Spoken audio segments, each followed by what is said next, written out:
Welcome. In front of me is a Lenovo Yoga Tab 3 Pro, and today I will show you how you can capture a screenshot on this tablet. So to get started, open up content that you wish to capture. I'll be using home screen as an example for this, so it's already open and visible on my device. Once that is the case, all you need to do is hold your power button and volume down at the same time.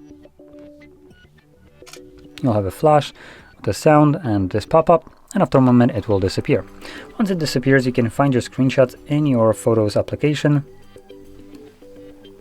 See if I can find it. Oh, there we go.